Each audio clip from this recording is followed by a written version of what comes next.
despite his short stature. We walked down the chilled corridor together, in silence, ex-Tsar and ex-princess. We passed Alexei's room and I glanced in. My 13-year-old brother lay thin and haggard on his bed, his skin yellow and eyes like dark bulbs in his skeletal face. He didn't look at us as we passed by. I balled my fingers into fists. I would heal him, no matter the Bolsheviks' quest to murder all spellmasters, or if they searched us, or if they sent us back to St. Petersburg. I would study spell mastery and find a cure for Alexei. Noise came from the entryway and I focused forward.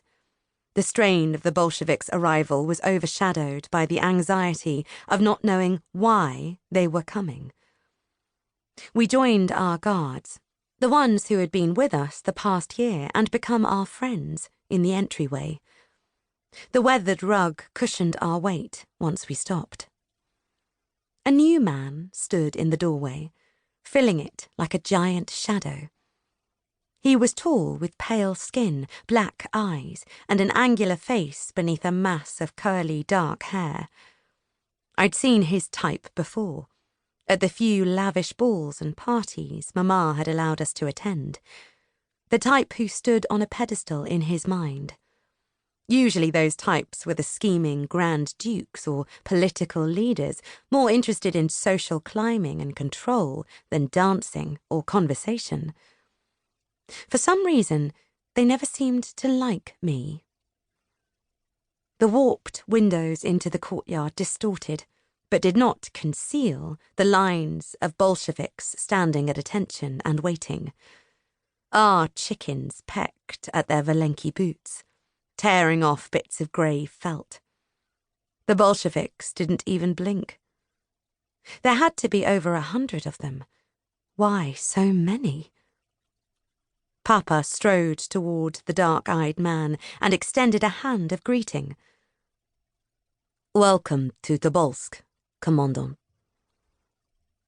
The Commandant did not shake it, but instead announced in a loud voice, "I am Yakov Yurovsky. By order of Lenin's Central Committee, the Romanov family is to be relocated." Relocated? Could it be that they were going to send us home? We'd been holed up in this cramped house for a year, unable to enter town or breathe more than a few hours of fresh air every day. I longed to be free in the forests again, picking opiata mushrooms, growing a life, dabbling in spells. I cupped the small flare of hope in my palms and waited for more explanation. Papa lowered his unshaken hand and asked calmly, "Where?" "That is to be decided." Yurovsky's flat monotone caused the spark of hope simmering against my skin to wither. "When?" Papa asked. "Immediately."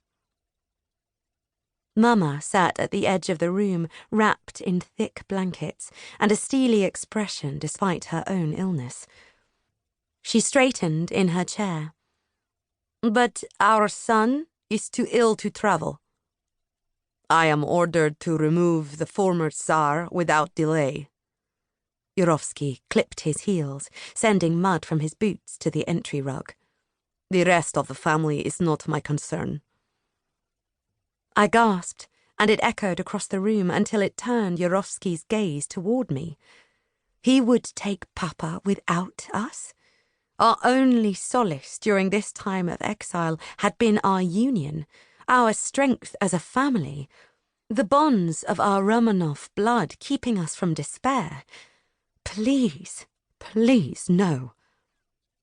Papa lifted his chin, and the guards in the room who had come to respect him all seemed to stand taller. He resembled a Tsar again. "I will not be separated from my family." "Then you will be taken by force." Yurovsky did not need to gesture to the Bolsheviks outside. We were outnumbered. "You may bring traveling companions, but we will leave by morning."